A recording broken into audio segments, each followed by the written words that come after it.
Good morning पिलाने। जिला शिक्षा कार्यालय नवापड़ा द्वारा प्रायोजित शिक्षा संयोग एंड ऑनलाइन टीचिंग प्रोग्राम जीव विज्ञान अध्ययन रे मु श्री राधेश्याम साहा विज्ञान शिक्षक पंचायत हाई स्कूल दल्लीमुंडा मोर अन्य डिस्ट्रिक्ट रिसोर्स पर्सन बंधु सुशांत जोशी, मनोहर साहू, सिद्धार्थ दास, प्रणय किशोर मेहेर और फाल्गुनी साहू समस्त तरफ तुमको आज यही कार्यक्रम को स्वागत जनाऊँगी।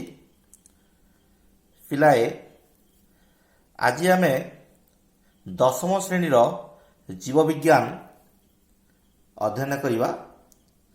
ये 10वीं श्रेणी जीव विज्ञान जो प्रथम अध्याय पोषण या आगु आम आलोचना करते पोषण विभिन्न प्रकार भेद, विभिन्न जीव मान पोषण प्रक्रिया, आलोक शोषण प्रक्रिया जो थे सबुज उद्भिद खाद्य प्रस्तुत करे से विषय आलोचना करते। आम जाचे ये जो प्रक्रिया गुड़िक आलोक शोषण प्रक्रिया यह एक जीवन प्रक्रिया, एक जीवन प्रक्रिया बोली कहूचे। कहीं जीवन प्रक्रिया कहूचे, यही प्रक्रिया गुड़िक जीवर बंचापी उद्दिष्ट, तेनाली जीवन प्रक्रिया बोली कहूचे। ए खाद्य प्रस्तुत हुए, प्रत्येक की प्रकार खाद्य प्रस्तुत हुए ना ग्लूकोज जातीय खाद्य प्रस्तुत हुए, यह हम जानी जाना पाई। ये जो ग्लूकोज जातीय खाद्य प्रस्तुत करने प्रक्रिया आलोक शोषण जीवन प्रक्रिया, यह प्रत्येक जीव एवं खाद्य भाव व्यवहार करती। प्रत्येक जीव बचापी खाद्य दरकार, प्रत्येक जीव खाद्य खाइले जाई बंची पारे। तो आज पिलाए आम ये जीव विज्ञान द्वितीय अध्याय श्वसन विषय आलोचना करवा। ये श्वसन यह आलोक शोषण भाया आउ एक मुख्य जीवन प्रक्रिया। कहीं पोषण प्रक्रिया सरलीकृत उपादान हूँ ग्लूकोज। पोषण प्रक्रिया सबुठ छोट उपादान हूँ ग्लूकोज। ग्लूकोज उत्पन्न हुए एवं पोषण प्रक्रिया ये जो ग्लूकोज जो तैयारी होची यह प्रत्येक जीव खाद्य भाव ग्रहण करती एवं यह शरीर मध्य सरल उपादान रे परिणत हुए एवं ये ग्लूकोज जीव शरीर रे प्रत्येक कोष रे ये ग्लूकोज उपलब्ध हुए एवं ये ग्लूकोज जातीय खाद्य कोष भितर जारित हुई शक्ति उत्पन्न हुए बा शक्ति मिली थाए एवं जो शक्ति मिले से शक्ति प्रत्यक्ष व परोक्ष भाव में जीव को क्रियाशील कराए और बंची रहा क्षमता दे थाए। तेणु ये जो श्वसन प्रक्रिया जीवपाई एक मुख्य प्रक्रिया, एथिरे शक्ति मोचित हुए, तेणु यह एक अपचय प्रक्रिया। तो पिलाए ये श्वसन प्रक्रिया क्या कहवा, यार श्वसन प्रक्रिया कहले कौन, यह परीक्षा प्रश्न आसे। यह एक निर्दिष्ट संज्ञा रही एवं संज्ञाटी कौन, से संज्ञाटी हूँ मुझे नोट्स देती न लिख देख लक्ष्य कर जो जैव रासायनिक प्रक्रिया रे ग्लूकोज रु शक्ति मोचन हुए और अंगारकाम्ल निर्गत हुए ताहाकू श्वसन कहुए। यह एक अपचय प्रक्रिया। तो पिला ये जो श्वसन प्रक्रिया एथिरे अंगार खाद्यर जारण घटुची, ग्लूकोज जारण घटुची एवं एथिरु शक्ति उत्पन्न होची एवं अंगारकाम्ल निर्गमन होची। यार रिएक्शन लिखि परिबा ग्लूकोज 6,6H12O6 प्लस 6O2 जारण है, शक्ति उत्पन्न है 6CO2 प्लस H2O एवं शक्ति। तो ये जो श्वसन, ये श्वसन प्रकार, श्वसन केते प्रकार पहले श्वसन मुख्यतः 2 प्रकार। कौन कौन से वायु उपजीवी और वायु अपजीवी। लक्ष्य करते श्वसन 2 प्रकार, वायु उपजीवी श्वसन और वायु अपजीवी श्वसन। तो वायु उपजीवी क्या कहूँ, वायु अपजीवी क्या कहूँ, जो श्वसन रे मुक्त अम्लजान ग्लूकोज जारण घटाए एवं शक्ति मोचन हुए ताकू आम कहूँ वायु उपजीवी श्वसन। आउ जो श्वसन अम्लजान अनुपस्थित होता है ताकू आम कहूँ वायु अपजीवी श्वसन। ଏବଂ ବାୟୁ ଉପଯୋଗୀ ଶୋଷଣରେ ଅଧିକ ଶକ୍ତି ମିଳୁଥିବା ବେଳେ ବାୟୁ ଅପଯୋଗୀ ଶୋଷଣରେ କମ୍ ଶକ୍ତି ମିଳେ। ତ ଏଇଟା ଗଲା ଶ୍ଵସନର ପ୍ରକାର ଭେଦ ପିଲାଏ। ଏବେ ଆଲୋଚନା କରିବା କୋଷୀୟ ଶ୍ଵସନ। କୋଷୀୟ ଶ୍ଵସନ ମାନେ କ'ଣ? ଆମେ ଯେଉଁ ଆଲୋଚନା କଲେ এই ଶ୍ଵସନ ପ୍ରକ୍ରିୟା, ଏଥିରେ ଖାଦ୍ୟର ଜାରଣ ଘଟୁଛି, ଶକ୍ତି ମୋଚନ ହେଉଛି, ଅଙ୍ଗାରକାମ୍ଳ ନିର୍ଗମନ ହେଉଛି। এই ସମସ୍ତ କ୍ରିୟା ପ୍ରକୃତ ପକ୍ଷେ କୋଷରେ ହିଁ ସମ୍ପାଦିତ ହୁଏ। ତେଣୁ ଏହାକୁ ଆମେ କୋଷୀୟ ଶ୍ଵସନ ବୋଲି କହିଥାଉ। ତ এই କୋଷୀୟ ଶ୍ଵସନ ପ୍ରକ୍ରିୟାରେ ମୁଖ୍ୟ ଆଧାର ହେଉଛି ଗ୍ଲୁକୋଜ। ଶ୍ଵସନ ପାଇଁ ଆଧାରଟି ହେଉଛି ଗ୍ଲୁକୋଜ। 6 ଅଙ୍ଗାରକ ବିଶିଷ୍ଟ ଗ୍ଲୁକୋଜ, ଏହା ହେଉଛି ମୁଖ୍ୟ ଆଧାର ରସାୟନ। ଏବଂ ଏହି 6 କାର୍ବନିଷ୍ଟ ଗ୍ଲୁକୋଜ ଅମ୍ଳଜାନର ଉପସ୍ଥିତିରେ ଜାରଣ ଘଟେ ଏବଂ ଜାରିତ ହୋଇ ଅଙ୍ଗାରକାମ୍ଳ ନିର୍ଗତ ହେବା ସହିତ ଶକ୍ତି ଉତ୍ପନ୍ନ ହୁଏ ଏବଂ ସେହି ଶକ୍ତି ଗୋଟେ ଶକ୍ତି ଅଣୁ ଏଟିପି ନାମକ ଶକ୍ତି ଅଣୁ ଆକାରରେ ସଞ୍ଚିତ ହୋଇ ରହେ ବା ତିଆରି ହୁଏ। এই ଏଟିପିକୁ ଶକ୍ତି ମୁଦ୍ରା ମଧ୍ୟ ଆମେ କହିଥାଉ। ତ এই ଯେଉଁ କୋଷୀୟ ଶ୍ଵସନ ପ୍ରକ୍ରିୟାଟି ପିଲାଏ, ଏ କୋଷୀୟ ଶ୍ଵସନ ଏହା 3ଟି ପର୍ଯ୍ୟାୟରେ ହେଇଥାଏ। 3ଟା ପର୍ଯ୍ୟାୟରେ ହେଉଛି। କ'ଣ କ'ଣ ସେଇଟା? ସେଗୁଡ଼ିକ ହେଲା ଗ୍ଲାଇକୋଲିସିସ୍, ସାଇଟ୍ରିକ୍ ଅମ୍ଳ ଚକ୍ର ଓ ଇଲେକ୍ଟ୍ରନ ପରିବହନ ସଂସ୍ଥା। ଗ୍ଲାଇକୋଲିସିସ୍, ସାଇଟ୍ରିକ୍ ଅମ୍ଳ ଚକ୍ର ଓ ଇଲେକ୍ଟ୍ରନ ପରିବହନ ସଂସ୍ଥା। ତ এই ଗ୍ଲାଇକୋଲିସିସ୍, ସାଇଟ୍ରିକ୍ ଅମ୍ଳ ଚକ୍ର, ଇଲେକ୍ଟ୍ରନ ପରିବହନ ସଂସ୍ଥା ଏହା କୋଷୀୟ ଶ୍ଵସନରେ ହେଉଛି। ଏହାର ଆଧାର କ'ଣ?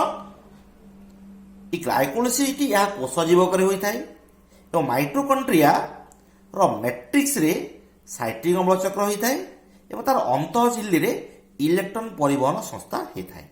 ତ ପିଲାଏ, ମୁଁ ଯେଉଁ କହିଲି ଗ୍ଲାଇକୋଲିସିସ୍ କୋଷ ଜୀବକରେ ହୋଇଥାଏ ଏବଂ ଅନ୍ୟ ଦୁଇଟି ସାଇଟ୍ରିକ୍ ଅମ୍ଳ ଚକ୍ର ମ୍ୟାଟ୍ରିକ୍ସରେ ଏବଂ ଇଲେକ୍ଟ୍ରନ ପରିବହନ ସଂସ୍ଥା ଅନ୍ତଃ ଝିଲ୍ଲୀରେ। ତ ପିଲା, ଏ କୋଷ ଜୀବକ କ'ଣ ଏବଂ ମାଇଟୋକଣ୍ଡ୍ରିଆର ମ୍ୟାଟ୍ରିକ୍ସ କ'ଣ, ତାହା ବିଷୟରେ ଜାଣିବା ନିହାତି ଦରକାର। ତ କୋଷ ଭିତରେ ଏ କୋଷ ଜୀବକ ଥାଏ ଏବଂ କୋଷ ଜୀବକ ଗୋଟେ କୋଷ ଝିଲ୍ଲୀ ଦ୍ୱାରା ଆବୃତ ହୋଇ ରହିଥାଏ ଏବଂ ସେଥିରେ ବିଭିନ୍ନ ପ୍ରକାର ଅଙ୍ଗିକା ରହିଥାଏ, ଏନଜାଇମ୍ ଥାଏ, ବିଭିନ୍ନ ପ୍ରକାର ପୋଷକ ଅଣୁ ଥାଏ ଏବଂ ସେହି କୋଷ ଜୀବକରେ ଗ୍ଲାଇକୋଲିସିସ୍ ହୁଏ। ଏବଂ ମାଇଟୋକଣ୍ଡ୍ରିଆ କ'ଣ? ମାଇଟୋକଣ୍ଡ୍ରିଆ ହେଉଛି କୋଷର ଏକ ଅଙ୍ଗିକା, ଯାହାକୁ ଆମେ କୋଷର ଶକ୍ତି କେନ୍ଦ୍ର ବୋଲି କହିଥାଉ। ତୁମେ ପଢ଼ିଛ କୋଷ ପାଠ ପଢ଼ିଲା ସମୟରେ। এই ମାଇଟୋକଣ୍ଡ୍ରିଆ ଅଙ୍ଗିକା ଏହା ଦ୍ୱିସ୍ତରୀୟ ଝିଲ୍ଲୀ ଦ୍ୱାରା ଆବୃତ। ଏହା ଭିତରେ ରସପୂର୍ଣ୍ଣ ହୋଇ ରହିଥାଏ। ସେ ରସପୂର୍ଣ୍ଣ ଅଂଶକୁ କହୁଛୁ ମ୍ୟାଟ୍ରିକ୍ସ। ଆଉ ଯେଉଁ ଦୁଇଟି ଝିଲ୍ଲୀ ଦ୍ୱାରା ଆବୃତ କହୁଛୁ, ବାହାରଟା ହେଉଛି ବହି ଝିଲ୍ଲୀ ଏବଂ ଭିତରଟି ହେଉଛି ଅନ୍ତଃ ଝିଲ୍ଲୀ। ଏବଂ ସେ ଅନ୍ତଃ ଝିଲ୍ଲୀ ଭାଙ୍ଗଯୁକ୍ତ ହୋଇଥାଏ। ସେ ଭାଙ୍ଗକୁ ଆମେ କହୁଛୁ କ୍ରିଷ୍ଟା। ମୁଁ ଏଠି ତୁମକୁ ଚିତ୍ର ଦେଖେଇବି, ଲକ୍ଷ୍ୟ କରିବେ। ଏଇଟା ହେଉଛି କୋଷ ଜୀବକ, କୋଷ ଝିଲ୍ଲୀ ଦ୍ୱାରା ଆବୃତ ହେଇଛି, ତା ଭିତରେ କୋଷ ଜୀବକ, କୋଷ ରସ ରହିଛି। ଏଇଟା ମାଇଟୋକଣ୍ଡ୍ରିଆର ଯେଉଁ ବର୍ଦ୍ଧିତ ଅଂଶ, ଲକ୍ଷ୍ୟ କର ଏଠି ଏହା 2ଟି ଝିଲ୍ଲୀ, ବହି ଝିଲ୍ଲୀ, ଅନ୍ତଃ ଝିଲ୍ଲୀ ଏବଂ ଯେଉଁ ଭାଙ୍ଗ ରହିଛି କ୍ରିଷ୍ଟା କହୁଛୁ ଆମେ, ଏବଂ ତା ଭିତରେ ଥିବା ତଳ ପଦାର୍ଥ ହେଉଛି ମ୍ୟାଟ୍ରିକ୍ସ, ଯେଉଁଥିରେ ସାଇଟ୍ରିକ୍ ଅମ୍ଳ ଚକ୍ର ସମ୍ପାଦିତ ହୋଇଥାଏ। ଏବଂ এই ଯେଉଁ ଅନ୍ତଃ ଝିଲ୍ଲୀ, ଏ ଅନ୍ତଃ ଝିଲ୍ଲୀର ଯଦି ଆମେ ଏନଲାର୍ଜ କରିବା ମାଇକ୍ରୋସ୍କୋପରେ, ଏମିତି ହେବ ଅନ୍ତଃ ଝିଲ୍ଲୀ, ଯେଉଁଥିରେ ଆମର ଇଲେକ୍ଟ୍ରନ ପରିବହନ ସଂସ୍ଥା କାର୍ଯ୍ୟ କରିଥାଏ। ତ ପିଲାଏ, ଏବେ ଆଲୋଚନା କରିବା ଗ୍ଲାଇକୋଲିସିସ୍। ଏହା ଯେଉଁ ଶ୍ଵସନ ପ୍ରକ୍ରିୟାର ପ୍ରଥମ ପର୍ଯ୍ୟାୟ, ପ୍ରଥମ ପର୍ଯ୍ୟାୟ।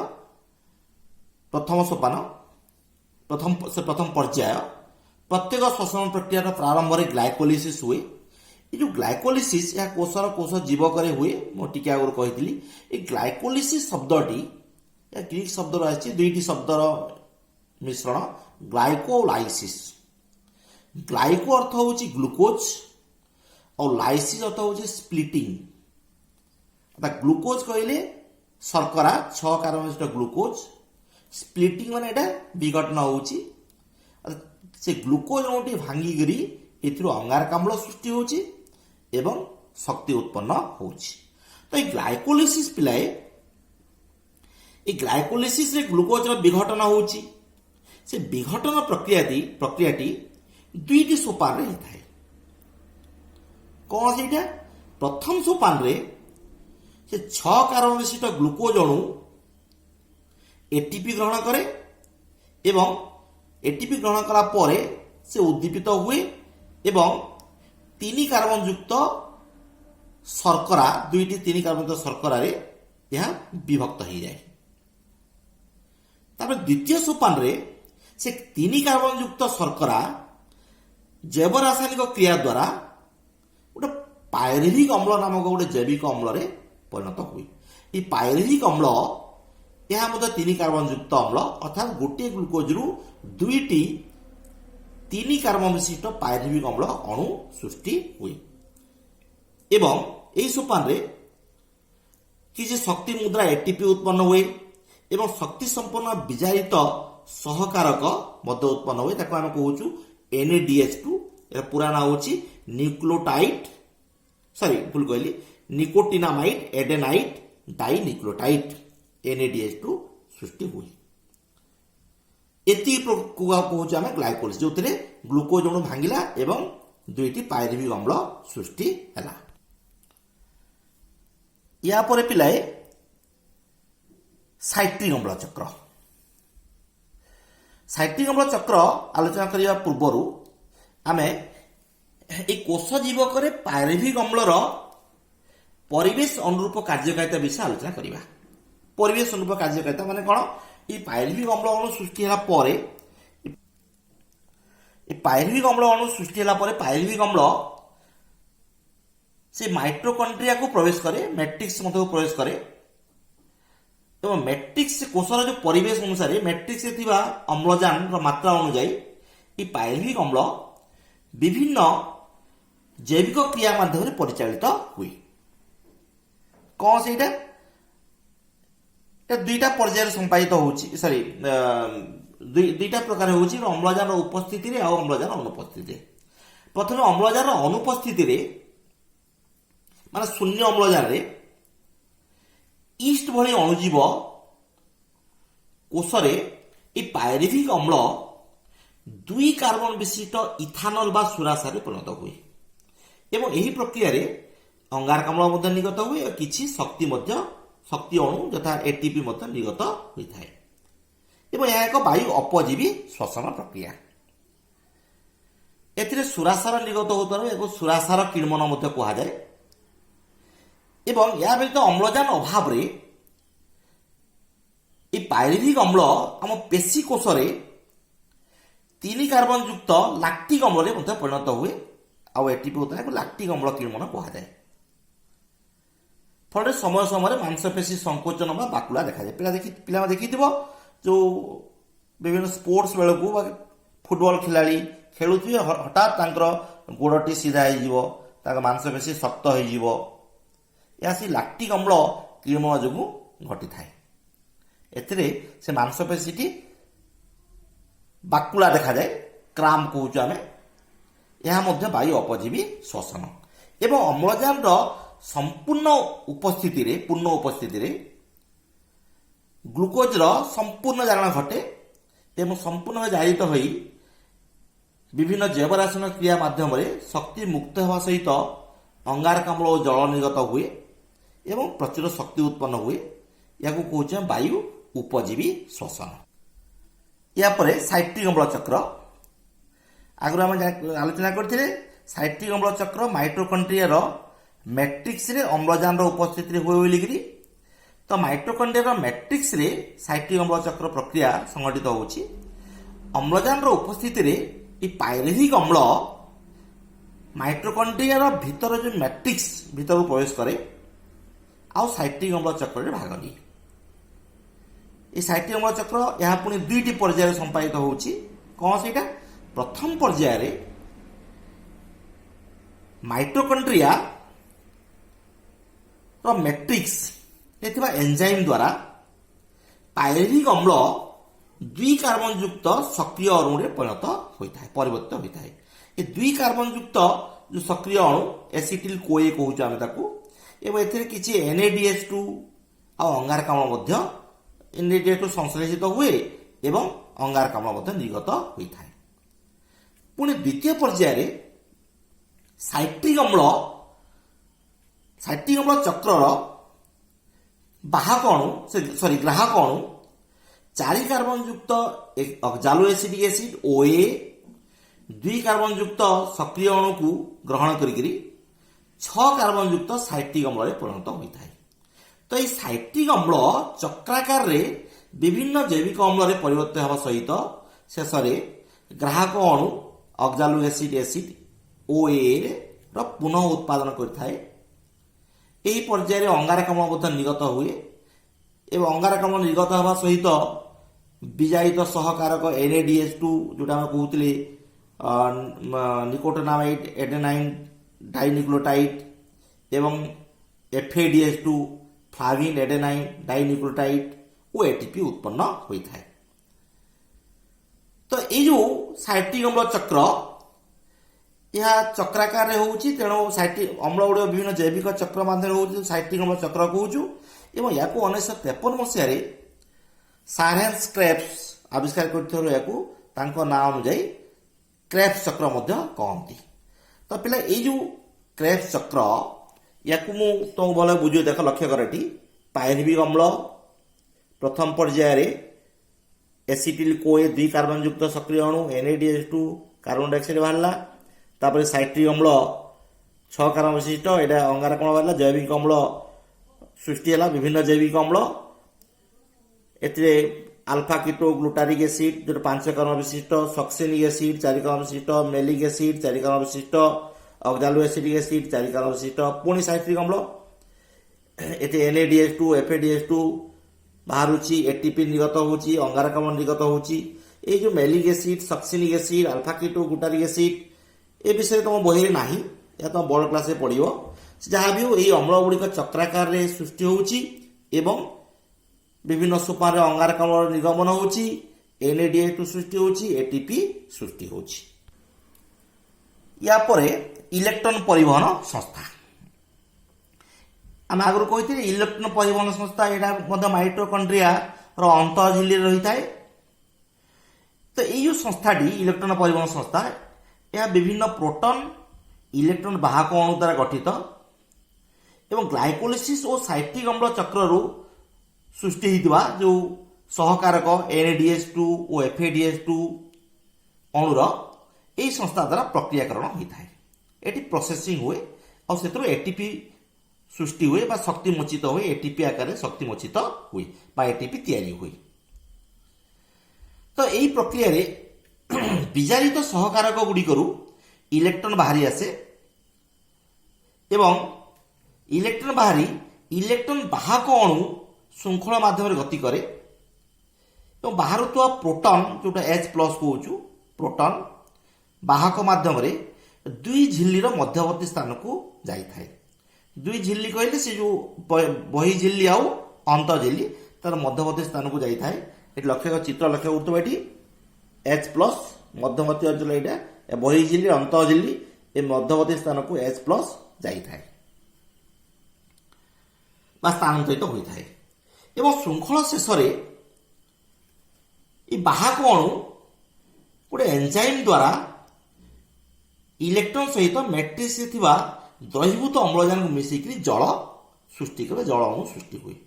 ଅମ୍ଳଜାନକୁ ଉପଯୋଗ କରି ଜଳ ଅଣୁ ସୃଷ୍ଟି। ଲକ୍ଷ୍ୟ କର ପିଲାଏ, ଏଠି ଯେ ବାୟୁ ଉପଜୀବୀ ଶ୍ୱସନରେ ଅମ୍ଳଜାନ ଉପସ୍ଥିତିରେ ହେଉଛି, କିନ୍ତୁ এই ଶେଷ ସୋପାନରେ ଇଲେକ୍ଟ୍ରନ ପରିବହନ ସଂସ୍ଥାରେ ହିଁ ଅମ୍ଳଜାନ ଉପଯୋଗ ହେଉଛି। ସେ ଅମ୍ଳଜାନ ଇଲେକ୍ଟ୍ରନ ସହିତ ମିଶିକି ଜଳ ବା ପ୍ରୋଟନ ସହିତ ମିଶିକି ଜଳ ସୃଷ୍ଟି କରୁଛି। ଏ ଶୃଙ୍ଖଳା ଶେଷରେ ଏନଜାଇମ୍ ଦ୍ୱାରା ଇଲେକ୍ଟ୍ରନ ଓ ଅମ୍ଳଜାନ ମିଶିକି ଜଳ ସୃଷ୍ଟି କରୁଛି ଏବଂ এই ଇଲେକ୍ଟ୍ରନ ବାହକ ଶୃଙ୍ଖଳରେ ଇଲେକ୍ଟ୍ରନ ଗତି କରିବା ସମୟରେ 2 ଝିଲ୍ଲୀର ମଧ୍ୟରେ ଥିବା ଅନ୍ତଃବର୍ତ୍ତୀ ସ୍ଥାନ, ଯେଉଁ ମଧ୍ୟବର୍ତ୍ତୀ ସ୍ଥାନ, ସେଠାରେ ପ୍ରୋଟନ ଜମା ହୁଏ, ଅଧିକ ପରିମାଣ ପ୍ରୋଟନ ଜମା ହୁଏ।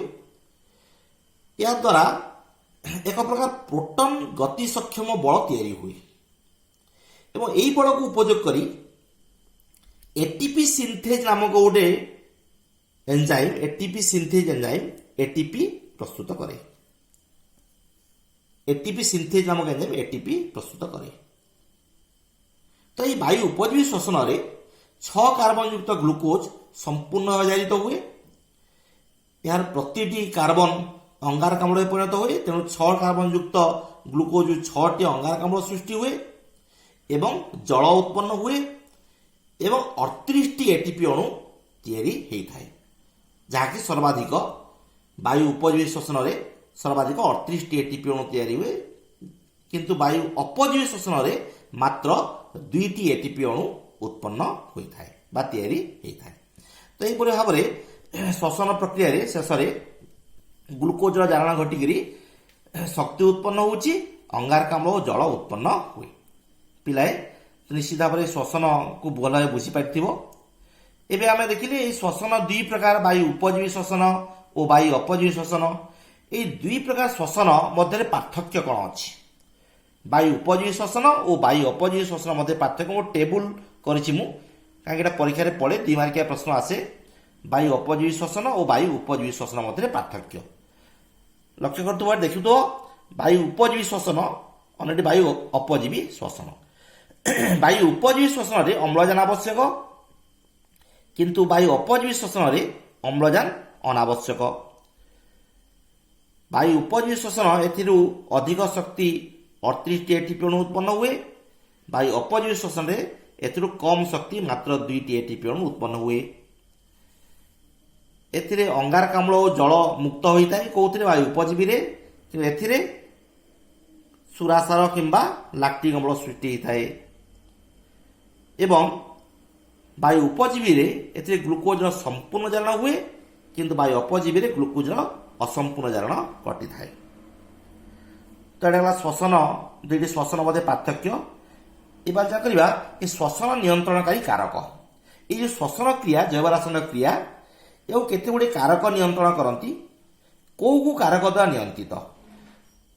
श्वसन प्रक्रियाटी मुख्यतः अम्लजान अंगारकाम्ल सांद्रता और खाद्य उपादान परिमाण तथा तापमात्रा और कोषे विपाचक बा एंजाइम मान द्वारा नियंत्रित। तेणु ये अम्लजान अंगारकाम्ल सांद्रता खाद्य उपादान परिमाण तापमात्रा कोषर विपाचक एगुड़ आम कह श्वसन नियंत्रणकारी कारक। तो यहाँ गला श्वसन प्रक्रिया पिलाए आई तो समय हो परवर्ती समय आम यही श्वसन प्रक्रिया विषय आउ अधिक जानिबा। आशा करुच्ची आज जहाँ आलोचना करिछु यह तुम बुझी पारिथिबो। मुझे गोटे नोट्स तुमको देवी से नोट्स को लिखिब एवं ताकू बारंबार पढ़िब एवं जानिबा चेष्टा करिब। या सहित मुझे तुमको गोटे कार्यफर्द देवी तार प्रश्न करिब एवं तार उत्तर जानिब एवं जोठी किसी डाउट हम ताकू निज टीचर को पचारिब एवं जानिबा को चेष्टा करिब। तो पिलाए पुणी आसंता पीरियड आम श्वसन विषय अधिक जानिबा। तो आज एठी कार्यक्रम को ये रखुची समस्त को परिशेष धन्यवाद दौची। मन दे ध्यान दे शुणी पढ़ी एवं आशा करुच्ची निश्चित भाव में या भल भाव में जानी समस्त को पुणी थे धन्यवाद दे आज कार्यक्रम को ये समाप्त करुच्ची। धन्यवाद।